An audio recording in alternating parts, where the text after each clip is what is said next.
Aussie opener Usman Khawaja, David ওয়ার্নারের স্ত্রী সন্তানও ছিল সেখানে। বাচ্চাদের হাতে উপহারের বাক্স তুলে দেন পাক ক্রিকেটাররা। তেমনি পাকিস্তানের প্রাক্তন অধিনায়ক তথা তারকা ব্যাটার বাবর আজম আলিঙ্গন করেন উসমান খোয়াজার শিশুকন্যার সঙ্গে। পাকিস্তান শিবিরের এই আচরণে মুগ্ধ অজি অধিনায়ক প্যাট কামিন্স। ইসিএপিএন অস্ট্রেলিয়াকে কামিন্স বলেন, "কি বলব? দারুণ অনুভূতি। ক্রিসমাসের উপহার, বাচ্চাদের জন্য ললিপপ। মুগ্ধকর আচরণ।" কয়েক ঘণ্টা পরই শুরু Australia Pakistan boxing day test. Melbourne cricket গ্রাউন্ডে দ্বিতীয় টেস্টে মুখোমুখি তারা। অন্যদিকে সেঞ্চুরিয়নে ভারত দক্ষিণ আফ্রিকা প্রথম টেস্ট। বিশ্ব ক্রিকেট মজে থাকবে লাল বলের লড়াইয়ে। মাঠের প্রতিদ্বন্দ্বিতা থাকবেই। এর মধ্যেও একটা কথা বারবার ঘুরে ফিরে আসে, স্পোর্টসম্যান স্পিরিট। এমসিজিতে বক্সিং ডে টেস্টের আগে তেমনই কিছু মন ভালো করা মুহূর্ত দেখা গেল। বড়দিনের উৎসবে বড় উপহার বাবরদের।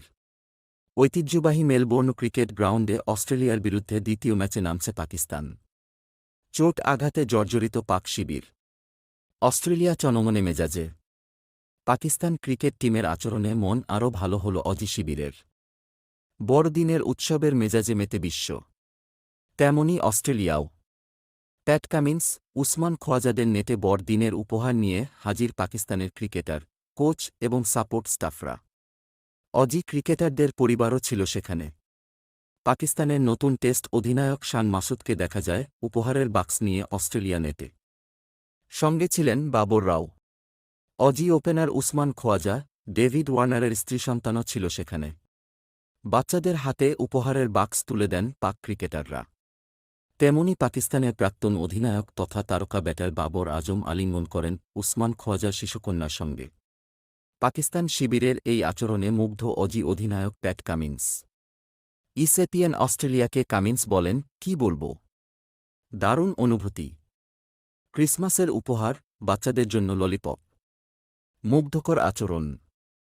প্রথম টেস্টে ৩-৬-০ রানের বিশাল ব্যবধানে জিতেছে অস্ট্রেলিয়া। হারের হতাশা, একাধিক চোট। ঘুরে দাঁড়াতে মরিয়া পাকিস্তান শিবির। সংক্ষিপ্ত ১-২ জনের তালিকা থেকে বাদ দেওয়া হয়েছে সরফরাজ আহমেদকে। সেখান থেকেই একাদশ বেছে নেওয়া হবে। অন্যদিকে অস্ট্রেলিয়া অপরিবর্তিত একাদশ নিয়েই নামছে। যদি ভিডিওটি ভালো লেগে থাকে তাহলে চ্যানেলটিকে লাইক, শেয়ার, সাবস্ক্রাইব করে পাশে থাকবেন এই রকম ভিডিও পেতে।